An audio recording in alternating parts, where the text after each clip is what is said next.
Why the first 3 years in a child's life are so important. It helps to know how the brain develops.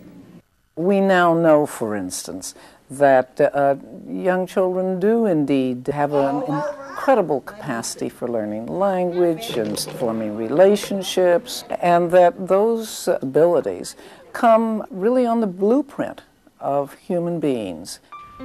Recent discoveries in brain technology have given scientists the ability to see just how that blueprint develops. We now know that by the 17th week of pregnancy, a healthy fetus already has over 1 billion brain cells, more than a fully grown adult. But the cells are not in the right place. It's only after they form that they begin to travel to specific parts of the brain.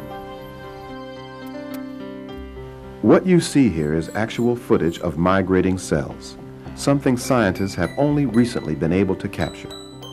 Once these cells reach their destination, they form connections with other cells called synapses, which control various functions of the brain.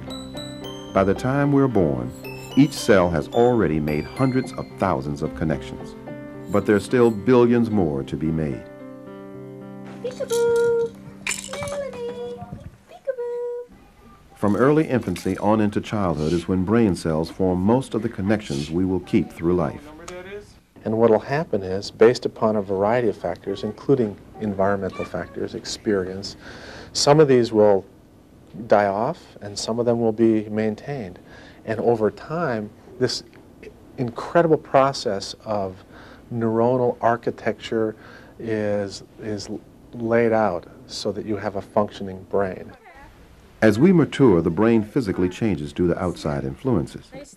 The most rapid change occurs during the first 3 years when a child is bombarded with hundreds of new experiences. It is at this point in development that the brain is most flexible and prepared to learn, building new connections where needed and casting off others that aren't used. This ability to rewire itself due to outside influences is what neurologists call brain plasticity. One of the things that's really important to remember about development of the brain is that, in contrast to every other organ, the brain is not developed at birth. At birth, your heart is fully organized and it is pumping blood and it's doing exactly what it's going to do for the rest of that person's life. And it is just a tiny little version of the big adult heart. That's not the way the brain is. In order to get your brain to be what it's going to be as an adult, certain sets of experiences need to take place. What parents do for their children early on can have a marked effect on the wiring of a child's brain. How you touch a baby, how you talk to a baby. Say hi. What a baby sees and smells all cause connections to be made. But unless these experiences are continued in a loving, consistent, predictable manner, the connections will die.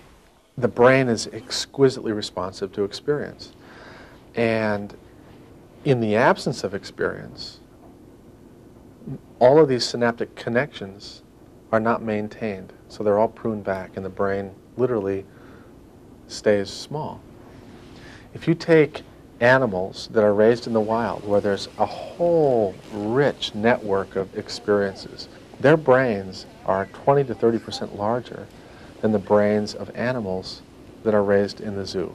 If you take children who are raised in an environment that is environmentally deprived, fewer colors, fewer pictures, fewer sounds, fewer smells, fewer interactions with human beings, less touch, their brains will be smaller.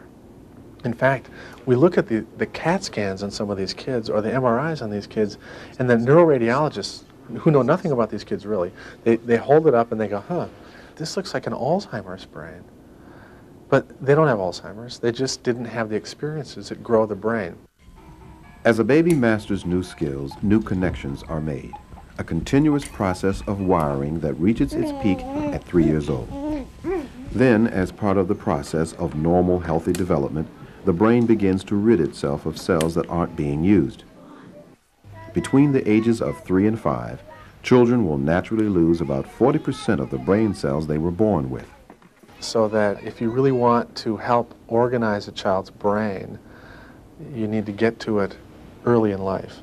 If you provide the same kinds of experiences for the same period of time when somebody's 10, you won't have the same impact as you would if you did that when they were 2.